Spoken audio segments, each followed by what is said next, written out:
U92, number one for hip hop, DreRawka, and I got a special guest in the building, my man Young Gravy.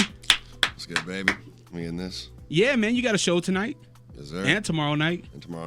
I don't see that very often. Back-to-back shows. At least here. I think it was one sold out, and then they just did it again because it went so crazy. Yeah. It was sold out, and they added a second one and sold out right away too. I crept on your socials, and your performance looks crazy, man. I seen a bunch of cell phones with the lights on, bopping. Yeah, man. You know, it's been crazy. I mean, the whole tour we just did was crazy, but last night especially with the boys, was sick. Really sick. So you're on the Grayed Out tour with Suicide Boys? I just did my own tour, my own whole tour, about 25 dates, just Young Gravy stuff, and then I hopped on the end of their tour, so it's just these 3 shows. Oh, okay. Yeah. Dang, so that's something special. Yeah, man. I wish I could have been on more of them. I wanted to, but it just didn't work out timing-wise. Yeah. So you just got back from Boise. Yep. You're in Utah now. Have you been here before? Yeah. I've done, let me think. I've done shows here. I did, what's the venue? Complex is where we're at today. Complex is where we're at today. Done it before. What's the venue next door to it's like the old train station. It's next door to the VVNT. Public Club Sound. Maybe. No. The Complex has a Depot? smaller room, right? Depot. There you go. Depot. Yeah, he did Depot. And Complex, right? Complex has a smaller room. You did I think Depot. we did both of those. You did Complex also, yeah. And then I did that Hive Festival a couple months ago. You were there? Yeah. Oh yeah, absolutely. Dog. Yeah, that shit was wild. Honestly, it was sad because a lot of the homies had to drop off. Yeah. The show, but it was fun, man. The crowd was wild. You know what's crazy about that show specifically is that there was a lot of people that came from California, Idaho. A lot of them weren't even from Utah. Yeah, no, it was busting. I was not expecting that. And it was all rap too in Utah, which was cool. I'm kind of upset that you instantly go to like the dopest venues in the city. Like I feel like Training Wheels, you should go to some of these like lower venues before you go to like the Depot and the Complex. Yeah, I mean, I guess my first like 2 tours where I wasn't doing the crazy venues was we didn't hit Salt Lake City yet. Saved the best for last. So man, you Young Gravy, man. You are a young man. What are you, 25, 26? Yep, 25. 25 years old, rich, and on your on your music, man. Just a horny dude. I guess so, yeah. You say that. You're kind of like me, man, in the sense of you like the ladies. Yeah. It's hard not to. Are you have you scoped any out here in Utah? Maybe. Yeah. I don't want to say names, but yeah, you know. The DMs are easy to kind of wake up and do a scroll quick, so yeah. Yeah. There's some baddies out here for sure. Cuz I had this conversation with a homie that lives in Virginia, and he's a transplant, right? He lives out here now. And he was telling me that Virginia women are better than Utah women. And I was like, nah, bruh. We got some of the best in the country. That's a good question. I guess it's not the same as Denver, but I've always thought Denver had baddies. I haven't been to Salt Lake City enough, but yeah.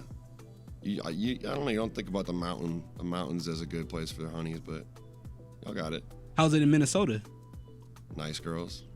More wholesome. I like Midwestern chicks a lot. Are you the type to fall in love quick? Not quick. That came out mean. No, not quick. Not quick. No, but I've had long-term girls in the past. Yeah. What's been your longest relationship? 2.5 years. That is not very long at all for me. Oh yeah, for me that was long, man. That was crazy. Any kids? Nope. No kids. Yeah, I wish. Oh, you do? I can line something up.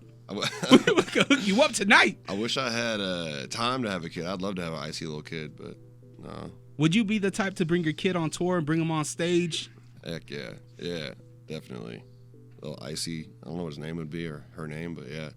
Or I'd love that. Would you want a son or a daughter first? Doesn't matter. Probably daughter. Really? Yeah. I don't know why. That sounds right. I want to have both though. Had twins, it'd be kind of sick. Yo. Maybe not twins, maybe like a couple years apart. You say that now. But then once there's 2, yeah, no, okay, you're right. 3 o'clock in the morning. Yeah, I can see shit that. Blowouts everywhere. Yeah, it's bad they news. start fighting each other and stuff. Yeah. Yeah, true. How's it been in this pandemic? How's it been moving around as an artist? When it was really like real pandemic hours, like it was like bad. It was a lot different than what I'd been used to because I was used to like doing a show at least once a month, and, like always traveling everywhere. So then there was like probably a year and a half where I like didn't perform at all, and I was inside a lot.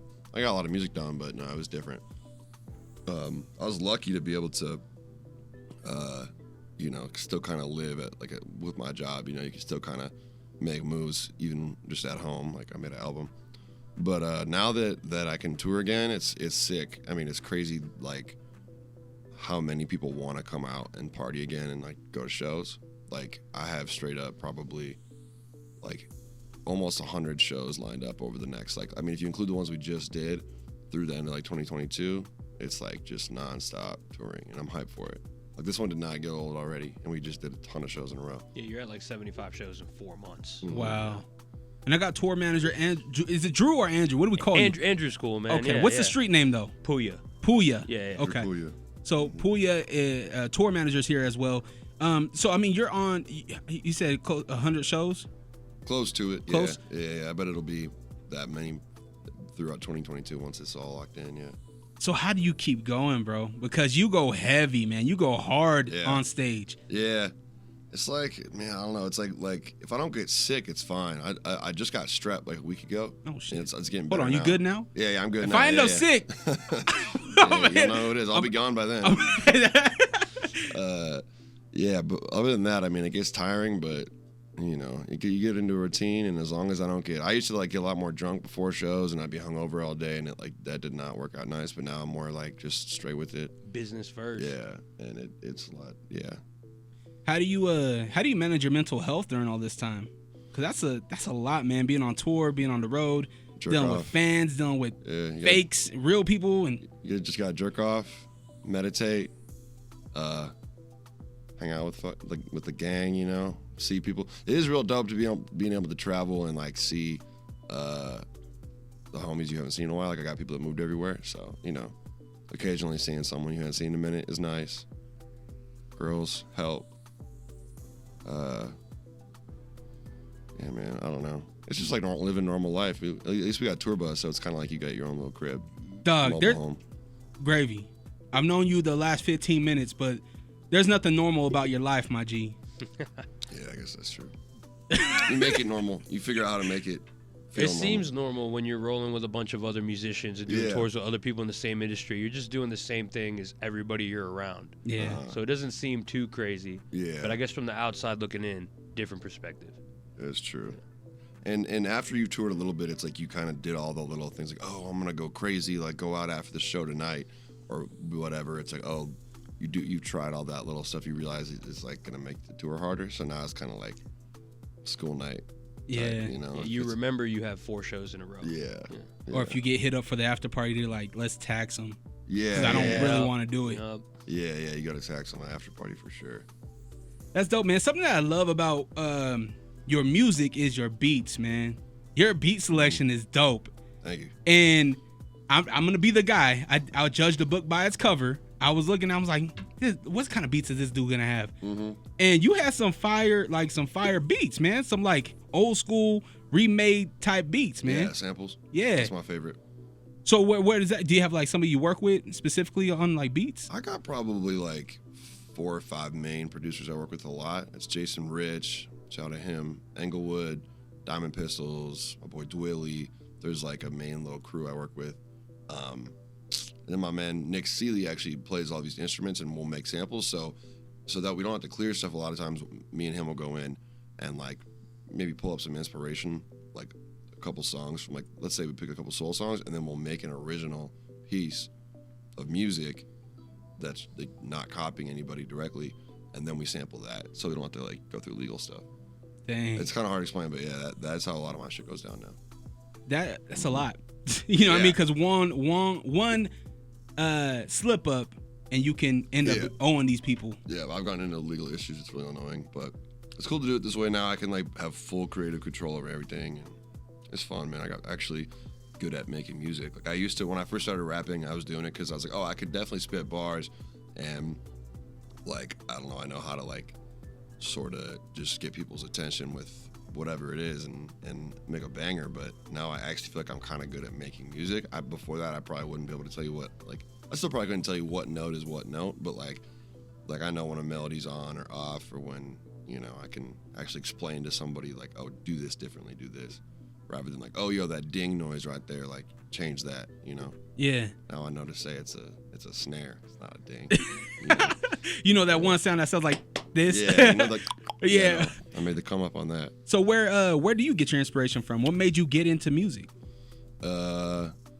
Probably like seeing other SoundCloud rappers do it, like Yachty. Lil Yachty is a big fan of his, and when he had like just dropped a song, and I just watched it go up real quick. Lil Peep. Rest in peace. Rest in peace. Ugly God's another one that I just like. I actually had talked to him, and then I watched him blow up, and I was like, yo, like SoundCloud for sure was like the biggest inspiration for me, because it was like I could just see people doing whatever they wanted, like expressing themselves, and then it would like pop off if people caught on. So what did your family think about that when you were like, yo, I'm gonna start rapping? When I first started rapping, I didn't tell anybody. I didn't tell my family or the homies. I was like, I don't want to be that person that's like, oh, yo, check out my mixtape or whatever. So I just I started putting out stuff. My roommates knew because they could hear me recording it, and I showed them it or whatever, but I didn't tell anybody. I didn't show my face or anything for like a year and a half. So I was just putting stuff out. And then actually the first time one of my friends figured it out, he had seen someone post it on Reddit, and he listened to the song, and he could tell by like the voice and like the lyrics. He's like, wait, is that Matt? He's like, he hit me up. It was so funny. Yeah. So I didn't tell anybody until I started doing shows, and I was like, all right, come to my show. Check this out. I rap, by the way. Yeah. Was all this in, is it Rochester? I'm from Rochester, Minnesota, but I was going to college in Madison, Wisconsin. Okay. Yeah, University of Wisconsin. So you started music in Wisconsin then? Yeah. What was that like? What was it like getting your name out there and doing some shows? I mean, everything pretty much everything grew just online. Like, it wasn't really like I'm doing anything in person to spread it. And until people found out in the local scene that I was actually there, they figured out like through the internet rather than me doing anything in person. So then I ended up doing a couple like house shows and stuff. But other than that, dude, like I haven't really collabed with many artists from I've done work with like Bobby Raps, not from Minnesota, but most everything has all been just through the internet. Like my producers are from all over. I work with like his brother who's from Miami. I work with artists from like Atlanta a lot, but not. I love rapping back home, and I'm gonna keep putting people on. But yeah, just like with the internet, you can work with anybody. The reason why I ask is because I do this local segment here every Thursday, 9 o'clock. It's called Rock the Mic. And I do this conversation with one of our own here, and we play their song on the radio. And one of the things that we get asked the most, and the thing that we talk about a lot, is what's the next step, right? And somebody like you that's touring, that has a name, has a great following on social media, what advice would you give to one of our own here in Utah? I'd say, I don't know, be different. Don't what I always say is just don't like see what someone else is doing and just copy it. Like you know, when there was a huge movement of everyone making Playboy Cardi type music or whatever, like it's like, I don't know, just my stuff always got big because it was unique and stood out. And like when I hear of new rappers now, especially as a musician, I don't listen to any music that comes out unless it's like something real different and interesting. So it's like that's when I'm paying attention. And I feel like a lot of people, whether it's subconscious or not, they're gonna pay attention to like the stuff that's real different and unique. So keeping that in mind when you're putting music together or however you're planning to promote stuff. But yeah, man, I don't know. I think using the internet to your advantage is however you can, best way to do it. And don't do it, try not to be corny about it. I think buying ads or whatever, all that stuff, people can see through that. Oh yeah. Yeah. I had this kind of got in trouble the other day because I called somebody out because he was like, yo, you're missing out on this. I'm the hottest thing and blah, blah, blah. And he had like 30,000 followers and like 25 comments. I was like, something's not added up, buddy. Yeah, like the fake, yeah, that type of thing. Yeah. So totally. I'm like, I agree with you, man. Being yourself, long haul definitely is the play to play. And for you are unique, man. Especially your music videos. I watched the last one. You were a pizza delivery driver. Oh yeah. Super dope, man. Yeah, I forgot about that video. Yeah, man, that is dope. Do you have creative control over everything you do? Yeah, I mean, if I don't have time I'll work with other people on thinking of the ideas and stuff. But almost everything, I'll like at least have the initial idea, and then as we go, like touching things up. I'm kind of like anal about that, micromanager on all the creative stuff. Yeah.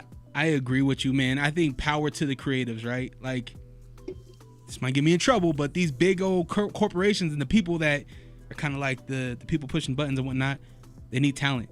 Yeah. They need the creators. Yeah. They need the videographers, right? Yeah. And that's where the power's at. And a lot of times, like exactly what I was saying is like they're just gonna do what they hear is cool or whatever. Sometimes they'll have like the label will send me like, well, I guess my label now is pretty legit. But like I've had people in the music industry in the past that will like they'll send you a list of, oh, this is totally what's gonna go up right now. This is gonna do well, and the ideas are just so dumb. It's like, I don't know. When you get someone who's in the office who should probably be doing a different job and they tell them to do the creative stuff, it doesn't work out that well usually. You know what's crazy? I just had I have a spiritual coach. Her name's Shelby Nye, and she just read my tarot cards maybe about an hour ago before you got here. Mm-hmm. And it was exactly that. Like, do what makes you feel good. Do what you know is your path, right? The thing that gives you gratification, not the thing that somebody's telling you to do. Someone else wants you to, yeah. How do you battle that though? How do you battle like, man, do I make this move? Will this be a good move? Or, you know, like, I'm just gonna follow my intuition. Do you follow your intuition often? Yeah. I guess if there's like opportunities that come up, it's like unless it's something that is gonna be fun to do or that I want to do, it's like, I don't know. I'm not gonna go do one thing just because I think it's gonna be able to give me some sort of gain in a way. I don't know. Yeah. Gotta enjoy it. I was jealous because I seen a photo of you and one of my favorite UFC fighters ever, Chuck Liddell. Yeah. Are you a UFC fan? Kind of. Not enough. As I should be to be taking pictures with Chuck Liddell.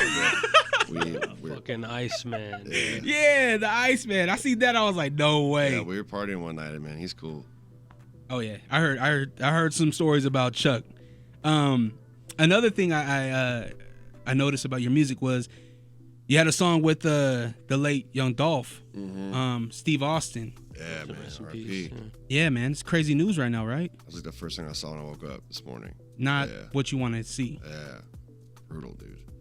He's one of my favorite rappers, and like still doesn't really feel like it makes sense at all, or it doesn't really hit me fully. But like, man, R.I.P. Young Dolph, dude.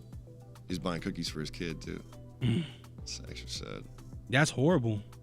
It's crazy how like I don't know the crime and like all the shit that these artists are rapping about, like it's just all true, and like you see that, and people I don't know joke about like all the hood shit, but like it really is like Memphis and some of these cities, it's just like really out like that everywhere.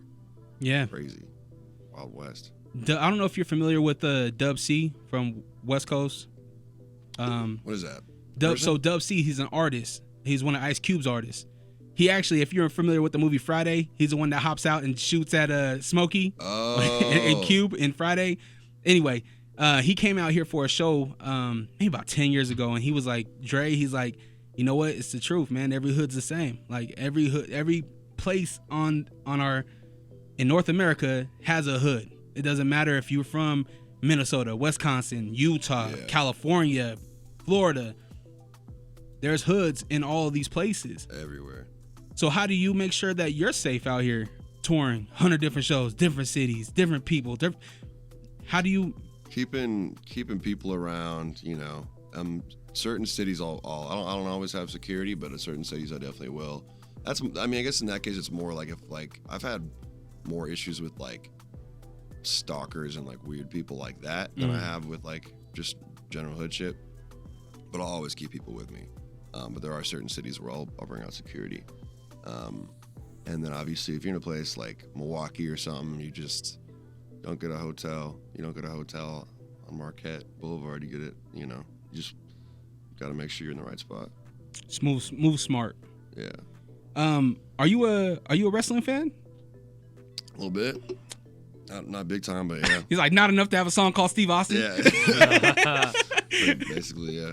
No, that's dope, man. I was like, oh, man, like that's my guy. I love Steve Austin. What are some of your biggest challenges as an artist? Biggest challenges, man. I guess just like trying to like force using. You kind of have to use social media these days to like be anything in music at least, and or to at least stay sort of relevant. And I just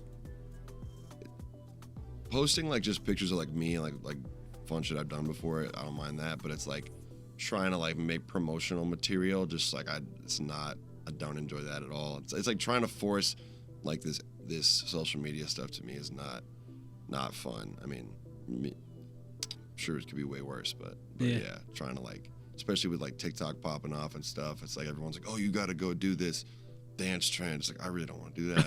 Yeah. You're not a dancer? Mm-mm. Or a trender or any of that. Yeah, I like to just kind of just do my own thing, and then it's like all these, Something I think you are though is a swaggy dresser. Mm-hmm. I seen on the website, like man, you got some dope merch. Yeah. The sweatsuit looked dope. It was sold out, but you got my size. But that suit, I know. We only dropped a couple of those. But yeah, I do love like designing clothing stuff. That was like another thing that I always wanted to do. So like with the merch, I go extra crazy. Anything planned for 2022 on the merch side that we should be expecting? A lot of merch drops. We got something coming up actually for around Thanksgiving, so a couple weeks from now, and then like a week from now, and then otherwise, man, all 2022 is gonna be a lot of music, more touring, but a lot of new music coming out. I seen a European tour too. Yep, all March. Are you excited? It's gonna be sick. Yeah, I've done 2 European tours before, but this one is gonna be like especially sick. Yeah, you're gonna touch some new markets. Going to Russia for the first time. Yeah. Yeah, I'm hyped on that. Damn, you gonna get Putin out there or what? Oh yeah. Shirt off. I don't know if you can say that, man. They might run us down. Yeah, you might want. Hey, talk your shit when you come back. Yeah. There we go. Don't do it yet. Wait till we get our visas. Yeah, facts. Yeah. No, I'm hyped on that, man. Dope, man. It's sick to run out there. Well, what's the website? What's the socials? Where can we catch you at? I know you got a show tonight and tomorrow night. Yeah. I guess just search Young Gravy anywhere. YUNG Gravy. It's what it is everywhere. Website's Creamium, and we got .net. Creamium.net. Got a tour coming up all January, February, and March. Still got some tickets in some cities, and then new album coming out top of the year, baby. So Young Gravy. Question I told my wife I was gonna ask you, because I'm a dad, right? So what's up, man? You put white gravy or brown gravy on your mashed potatoes this Thanksgiving? I put mashed potatoes. I like them equally. Mashed potatoes, I'm going with the brown gravy, just a classic. But I'll have breakfast gravy whenever. I had that on my little breakfast quesadilla this morning. Yep. Thanks. Yeah. Young Gravy. U92SLC.com. I appreciate you stopping by, my brother. Appreciate y'all having me, baby. U92.